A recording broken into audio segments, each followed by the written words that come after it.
શું તમે કોવિડ-19ના સંક્રમણમાંથી હમણાં જ સાજા થયા છો? અમને આશા છે કે તમને હવે સારું હશે.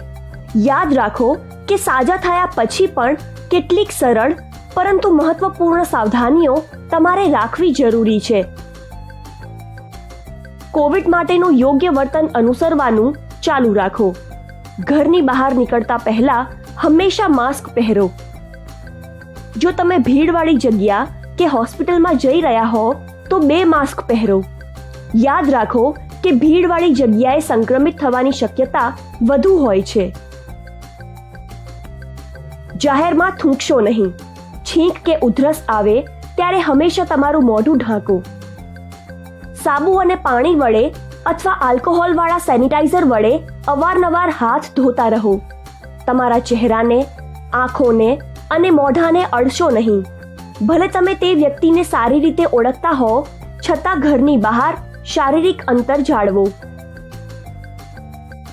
મીઠાના પાણીના કોગળા કરો અને નિયમિત રીતે ગરમ પાણીની વરાળ શ્વાસમાં લો એટલે કે નાસ લો. તમારા શરીરને હાઇડ્રેટ રાખવું ખૂબ જ જરૂરી છે. દરરોજ 8 થી 10 ગ્લાસ પાણી પીઓ. જો તમને ગળામાં દુખાવો હોય તો નવશેકું પાણી પીઓ. તંદુરસ્ત અને સ્વસ્થ રહેવા માટે તમે લીંબુનું કે નારિયેળનું પાણી પણ પી શકો છો. કોવિડ-19 થી સાજા થયા પછી ઘરનું રોજબરોજનું કામ ધીમે ધીમે શરૂ કરો. ઉતાવળ કરશો નહીં. તમારી તાકાત ધીમે ધીમે પાછી આવશે. તમે રોજબરોજની હળવી પ્રવૃત્તિઓ અને ઘરના કામ કરી શકો છો.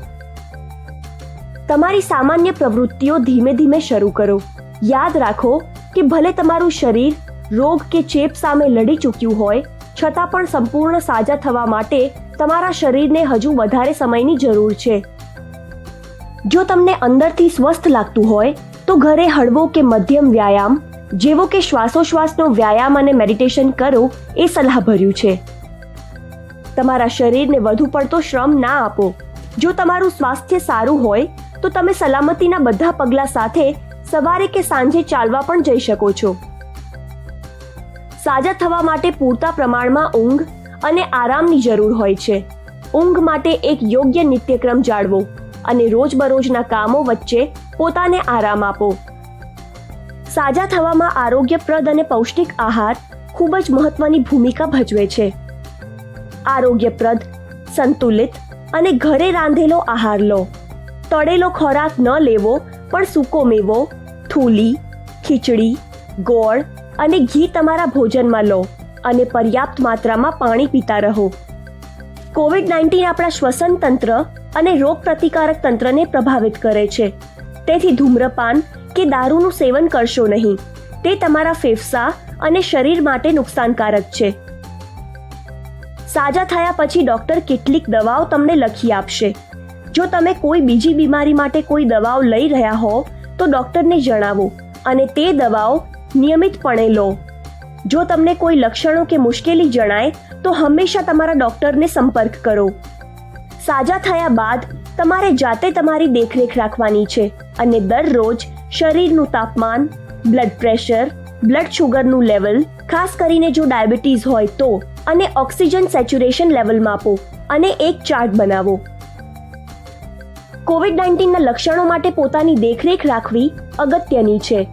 જો તમને ખૂબ વધુ તાવ આવે છે, શ્વાસ લેવામાં તકલીફ પડે છે, ઓક્સિજન સેચ્યુરેશન લેવલ 95%થી ઓછું છે, ન સમજાય તેવો છાતીનો દુખાવો થાય છે, મૂંઝવણભરી સ્થિતિ લાગે છે કે આંખોમાં નબળાઈ અથવા ધૂંધળું દેખાય છે તો તરત જ તમારી નજીકના ડોક્ટરનો અથવા રાજ્યની કોવિડ હેલ્પલાઇન નંબરનો સંપર્ક કરો.